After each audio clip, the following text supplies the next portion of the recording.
आचार्य श्री की दीक्षा सन 68 में हुई। उस समय उनकी उम्र 22 साल की थी। 20 साल की उम्र में उन्होंने छोड़ दिया। किसको? समझ रहे हैं आप लोग सब? जो परवस्तु है उसके साथ संबंध रहता है मोह के कारण, और उन्होंने 20 साल की उम्र में ही उसका परित्याग कर दिया। और 2 साल वो ब्रह्मचर्य अवस्था में रहे। 1 साल आचार्य देशभूषण जी महाराज जी के संग में रहे, उनसे ब्रह्मचर्य व्रत अंगीकार किए। उसके उपरांत यात्रा करते हुए संघ के साथ श्रवण बेलगुला पहुँचे। सुनते हैं वहाँ पर उन्होंने सप्तम प्रतिमा अंगीकार की थी, और वापस यात्रा करते करते पुनः कहाँ पर पहुँचे? अभी अभय सागर जी महाराज ने आपके सामने रखा। किशनगढ़ पहुँचे थे, और वहाँ से पुनः वह यात्रा प्रारंभ होती।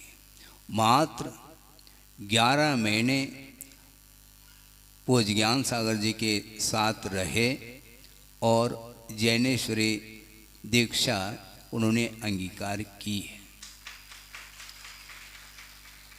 22 साल का वह बालक और निर्ग्रंथ पद को अंगीकार करने के लिए खड़ा है।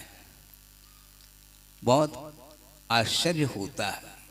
उस जमाने में इतने युवा अवस्था में दीक्षित होने वाले कोई देखने को नहीं मिलते थे। संघ बहुत थे, उत्तर में भी और दक्षिण में भी, किंतु सारे वृद्ध ही साधु देखने को मिलते थे। युवा अवस्था में दर्शन होना बहुत कठिन होता था। और इनकी जो दीक्षा हुई, उस दीक्षा के 20 दिन बाद हमें दर्शन करने का अवसर मिला। उस समय अपनी उम्र 10 साल की थी, और जिस प्रकार आप लोग सभा में बैठे थे उसी प्रकार मैं भी एक कोने में जाकर के बैठा था। और आचार्य ज्ञान सागर जी महाराज और आचार्य महाराज बगल में बैठे हैं, और प्रवचन चल रहा है। हिंदी हम तो जानते तो कुछ है ही नहीं, केवल शब्द सुनने को मिलते थे। इसके अलावा और कोई भी भाव भाषण नहीं होता था।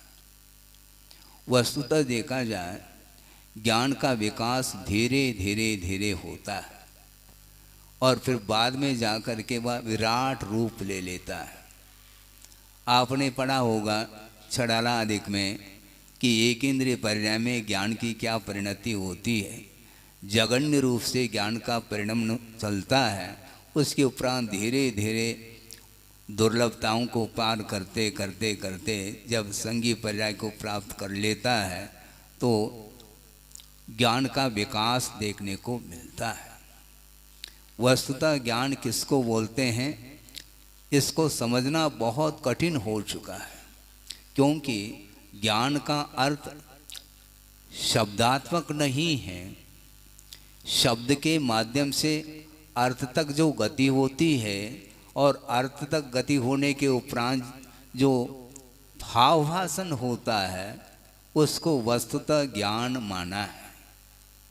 तो ऐसी स्थिति में आचार्य महाराज ने 22 साल की उम्र में दीक्षा ली, और 11 महीने तक ब्रह्मचर्य अवस्था में उनके साथ रहे। उन्होंने क्या पढ़ाया होगा और इन्होंने क्या पढ़ा होगा, बहुत कठिन काम है। समझ में बात बिल्कुल नहीं आती, क्योंकि कन्नड़ भाषा भाषी थे, और संस्कृत और प्राकृत और हिंदी और अन्य भाषाओं में अधिकार रखना बहुत अपना मायना रखता है। इसके उपरांत भी उनका असाधारण व्यक्तित्व अब पकड़ में आ रहा है। उस समय अनुमान नहीं था कि इस प्रकार का यह रूप ले लेगा, क्योंकि बीज का वपन होता है और बीज लगभग 10-12 दिन में अंकुरित हो जाता है। फिर बाद में वह धीरे धीरे धीरे उसका विकास होता है, फिर बाद में वह वृक्ष का रूप ले लेता है। और वृक्ष में भी जो वट वृक्ष बोलते हैं उसके बारे में क्या कथन किया जाए, सबको ज्ञात है। इसी प्रकार जिस समय मैं आया, संघ में प्रवेश हुआ सन 75 में, उसके पहले 68 और 69 में 2 बार दर्शन करने का अवसर मिला और 1-2 महीने रुक करके आहार दान देने का अवसर नहीं मिला, किंतु आहार दान जो दे रहे हैं देखने का जरूर अवसर मिला है। और आज वर्तमान में 7 साल का हुआ नहीं महाराज, 8 का हो गया है, 8 का हुआ है तो 9 का हो गया। इस प्रकार करके आप लोग आहार देते थे, किंतु उस समय 10 साल की उम्र में भी आहार देने का अवसर नहीं मिला।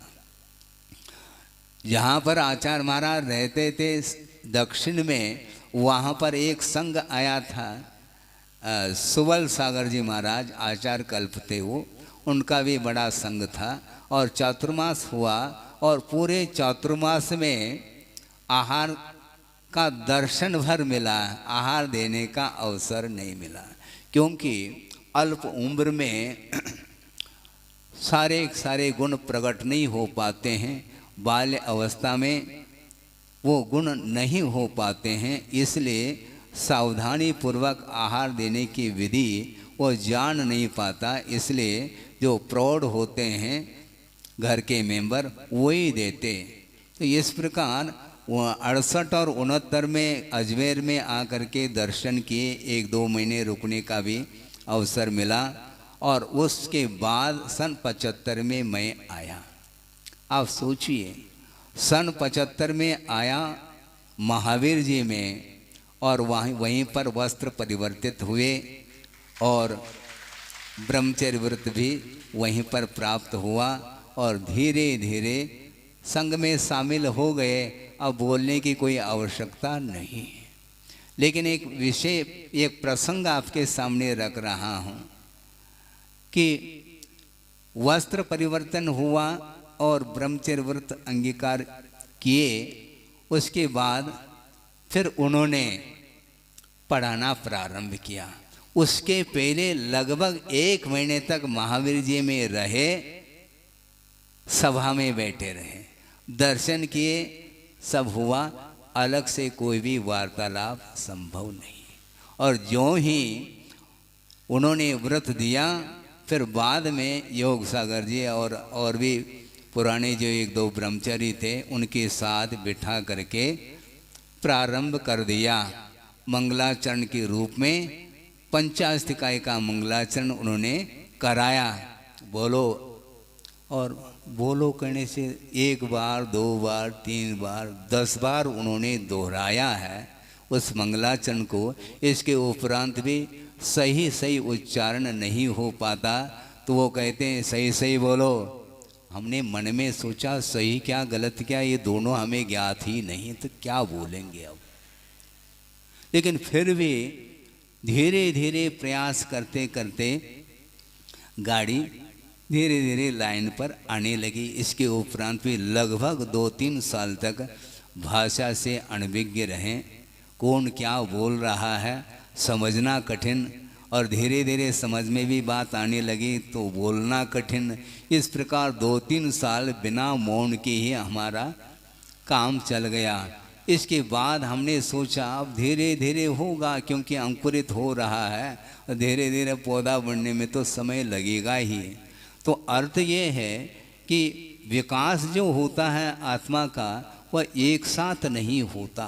और दूसरी बात यह है कि लौकिक क्षेत्र संबंधी जो ज्ञान है वह अपना अलग अस्तित्व रखता है, और परमार्थ संबंधी जो ज्ञान है वह बहुत ही दुर्लभ वस्तु है। प्रत्येक व्यक्ति को परमार्थ का ज्ञान होना अत्यंत कठिन है। इसलिए उन्होंने अपने लिए शरण दे दिया और धीरे धीरे हमने भी सोचा अब कुछ बोलना नहीं, क्योंकि वैसे बोलना नहीं आता, फिर क्या बोलेंगे। और हमने मौन रह करके ही जो उन्होंने स्वाध्याय इत्यादि कराए उसको सुनता चला गया। और धीरे धीरे विकास हुआ। और विकास क्या अब देख रहे हैं, सब लोग देख रहे हैं। कहाँ तो वह उस समय जिस समय प्रवेश हुआ उस समय 2-3 ब्रह्मचारी थे, एक क्षुल्लक जी थे और आचार्य महाराज थे, और विहार हो रहा है। भीषण गर्मी में एकाकी होकर के विहार चल रहा है। वर्तमान में बहुत सारा परिवर्तन देखने को मिलता है। उस समय इतना प्रभाव धर्म का नहीं था, वातावरण अलग ही था। इसके उपरांत भी उस वातावरण में रह करके भी उन्होंने जो साधना की है एकाकी हो करके, वह साधना न भूतो न भविष्यति वाली बात है। बहुत कठिन काम है। अकेले निकले और साहस करके इस पद को अंगीकार कर लिया, श्रमण बन गए और निरंतर मन को स्थिर करके अध्ययन और साधना में रत रहे। और उसके माध्यम से उन्होंने समाज के ऊपर जो मोक्ष मार्ग का जो प्रभाव डाला है वह अपने आप में अद्भुत लगता है। और वर्तमान में देखोगे तो कितना संघ विशाल रूप ले लिया है। और मात्र श्रमण संघ नहीं, आरिका संघ बल्कि चतुर्वेद संघ का निर्माण उन्होंने किया है। मार्ग पर चलना फिर भी सरल है, किंतु मार्ग प्रशस्त करके सबको चलाना यह अत्यंत कठिन कार्य है। इस कठिन कार्य को भी वह निरंतर करते रहे। और आज इस वृद्धावस्था में भी शरीर जर्जर हो रहा है, क्षीण हो रहा है। इसके उपरांत भी लगता ऐसा है अभी भी युवा अवस्था में जिस प्रकार साधना वो करते थे वही साधना अभी भी सतत जारी है। इसको देख करके अपने को लगता है कि इस प्रकार की साधना हम अपने जीवन में कब कर पाएंगे। एक छोटा सा प्रसंग आपके सामने रख कर के विषय को पूर्ण कर लूं कि वस्तुतः आचार्य महाराज की दृष्टि बहुत अनूठी दृष्टि है। इस प्रकार की दृष्टि शायद ही किसी की हो सकती है। वो भी वस्तु का चिंतन करते हैं और हम और आप भी वस्तु तत्व का चिंतन करते हैं। चिंतन करते हुए भी जमीन आसमान का अंतर देखने को मिलता है। वह प्रसंग है कुंडलपुर का। और भीषण गर्मी में आचार्य महाराज आहार के पश्चात बड़े बाबा के चरणों में जा कर के रहते और रात में भी वहीं पर विश्राम करते। और एक परिवार आया गुजरात से और उनकी भावना भी काफ़ी समय से थी दर्शन करने की। और आकर के दर्शन किए बड़े बाबा और आचार्य महाराज का दर्शन करके बैठे। आचार्य महाराज सामायिक में लीन थे। उन्होंने सोचा इतने दिन की प्रतीक्षा थी, दर्शन हो गए, तो कम से कम आचार्य महाराज सामायिक से निवृत्त हो जाएं तो कम से कम सेवा के लिए अवसर मिलेगा।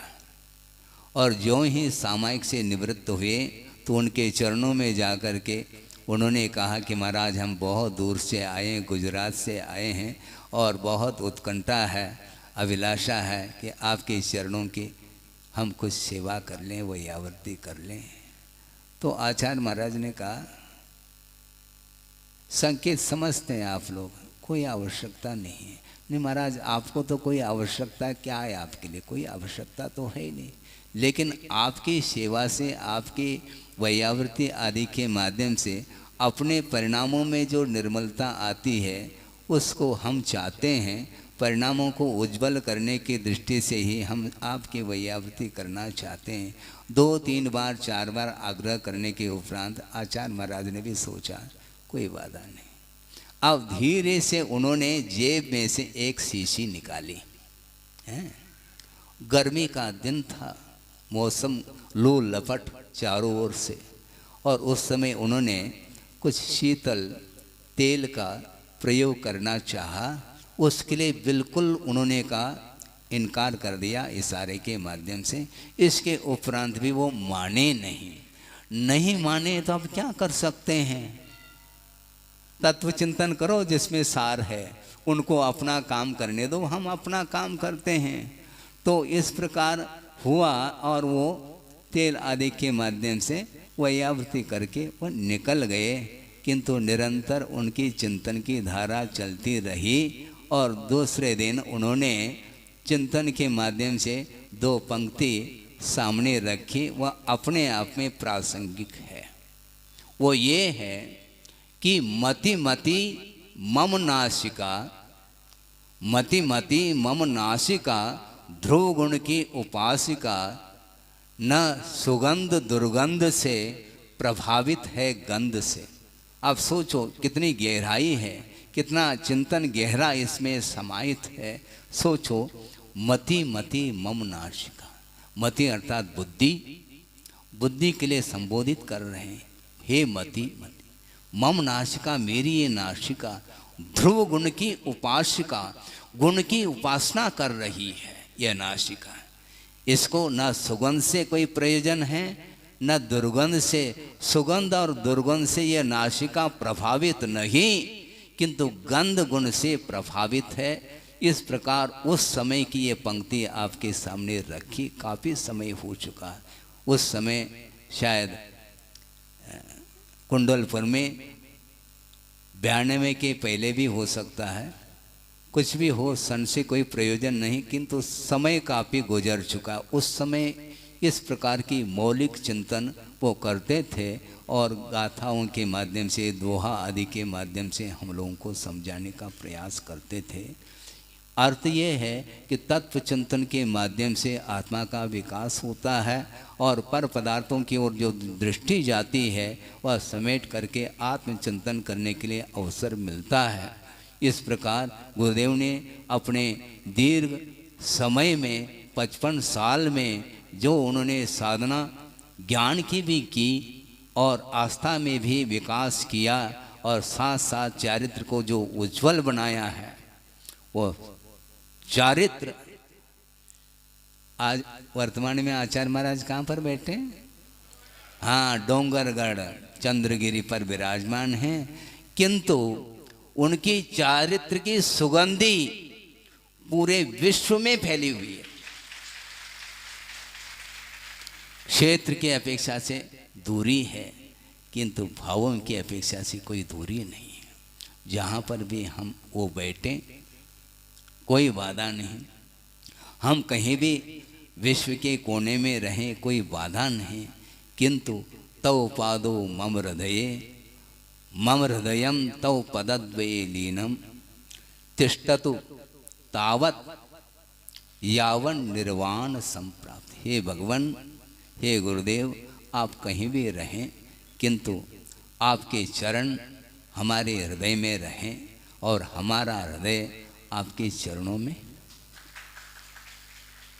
भावों का खेल है, कहाँ तक शरीर साथ देगा, क्योंकि यह परिणमन है और यह परिणमन रुक नहीं सकता। इसके लिए कोई भी अपवाद नहीं है, क्योंकि संसार दशा में जो भी जीवन चलता है वह आयु कर्म के ऊपर ही निर्धारित होता है। इसलिए जब तक आयु कर्म शेष है तब तक वह जीवन माना जाता है, किंतु अलौकिक जीवन जीने के लिए जो उन्होंने पथ दिया है और उस पथ पर आरूढ़ होकर के उन्होंने साधना की है, उसी प्रशस्त मार्ग पर चलते हुए हम भी निरंतर अपने भावों को उज्जवल बनाने के लिए निरंतर प्रयास करते रहें, जिसके माध्यम से अल्पकाल में भविष्य में भी यह कामना करता हूँ गुरुदेव से और प्रभु से कि भगवान, यह शरीर तो शरीर है, अब इसके उपरांत जहाँ जो पर्याय मिलेगी वो मिलेगी, किंतु भविष्य में उस प्रकार की पर्याय प्राप्त हो जो विशिष्ट मोक्ष मार्ग की सामग्री के साथ वह पर्याय प्राप्त हो और उसके माध्यम से दीर्घ काल तक साधना करते हुए उस साधना का फल भी हम प्राप्त कर सकें, यानी केवल ज्ञान को प्राप्त कर सकें। और केवल ज्ञान को हम और आप प्राप्त करेंगे उनके चरणों में, क्योंकि वो तीर्थंकर बने और उनके समोर शरण में जगह हम और आपके लिए प्राप्त हो। एक बार आचार्य महाराज ने कहा था कि मुझे तीर्थंकर पद की कोई भी विकल्प नहीं है, तीर्थंकर बनो या न बनो इसका कोई विकल्प नहीं, किंतु समोर शरण में किसी एक कोने में मुझे स्थान, एक कोने में स्थान मिल जाए अपना बेड़ा पार हो सकता है। क्योंकि दृष्टि वस्तुतः परमात्म तत्व को प्राप्त करने की दृष्टि होती है।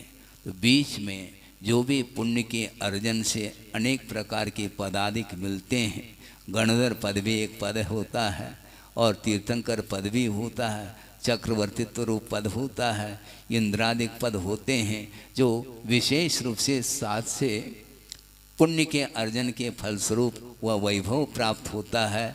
किंतु वह लक्ष्मी, वह बहिरंग लक्ष्मी मानी जाती है, किंतु अंतरंग लक्ष्मी तो अनंत चतुष्टय के रूप में हुआ करती है। इसलिए मैं भी गुरुदेव से यही प्रार्थना करता हूँ कि भविष्य में जल्दी से जल्दी इस बहिरंग लक्ष्मी से ऊपर उठ करके अनंत चतुष्टय की उपलब्धि हो, जिसके माध्यम से अनंत काल के लिए स्वतंत्रता के साथ सुख का अनुभव कर सकें। इस पवित्र भावना के साथ इस विषय को पूर्ण करता हूँ। अहिंसा परमो धर्म की।